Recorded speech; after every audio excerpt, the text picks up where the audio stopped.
Alright, so today we're going to talk about equations versus expressions. Let's get ready to rumble!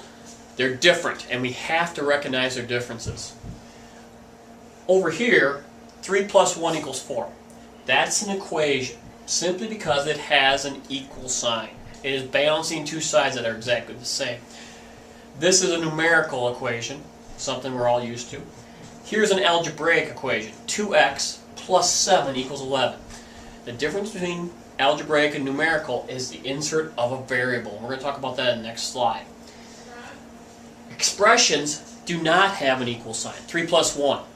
Now that can be simplified to 4, but we're not allowed to put equal signs in. We cannot change expressions to equations.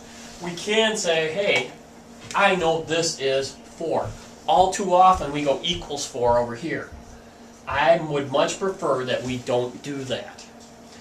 Here is an algebraic expression. Again, you can tell because it has variables.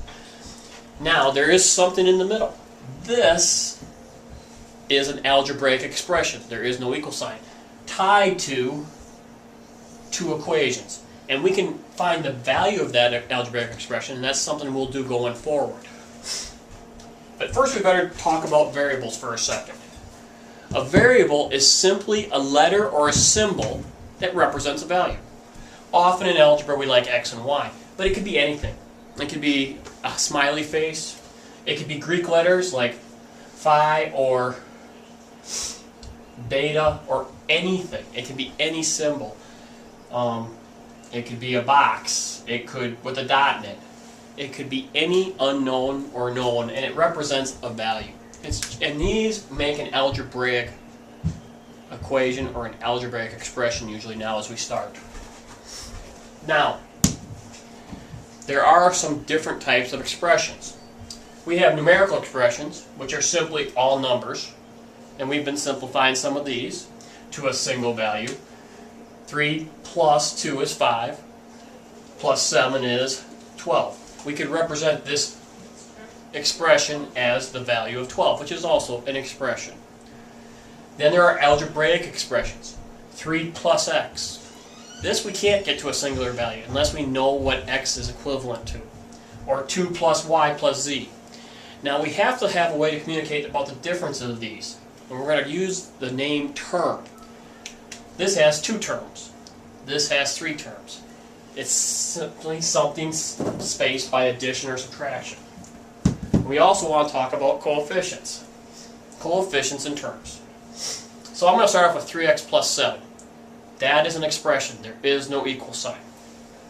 There are 2 terms. 1, 2. Now, I want to be clear.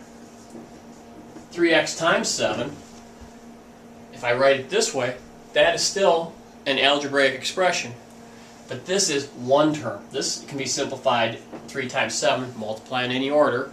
It can be written as 21x. Terms are separated by addition or subtraction. So 4x plus 6y plus z7 plus 4. That has 4 terms. 1, 2, 3, 4. And if I want to be clear, if I add 3, right now this then has 5 terms. Now you might say, well, Mr. Anderson, 4 and 3 makes 7. Unless you write that as plus 7, that would go back to 4 terms. Right now it's 5. But the reason I have this last example up is to talk about coefficients. Coefficients is the lead thing in a term. So this first term is 4x. The coefficient here is 4. This is called the numerical coefficient. So what's the coefficient in the next term? It's 6. And what's the coefficient in the next term? It is z. And this is called a variable coefficient. We don't like to do that when we have a number and a variable. Very often, and I want you to be used to this, is I'd rather, instead of seeing z7, I would rather write it as z7z. And now the coefficient is 7. And again, we'll just get used to the language where we understand that terms are separated by plus or minuses, and this could be minus. Of course, I think of that as plus negative 7. But terms are separated by pluses and minuses. And coefficients are simply the first thing in the term. And remember, expressions do not have an equal sign. Equations do have an equal sign. And neither you or I can add an equal sign.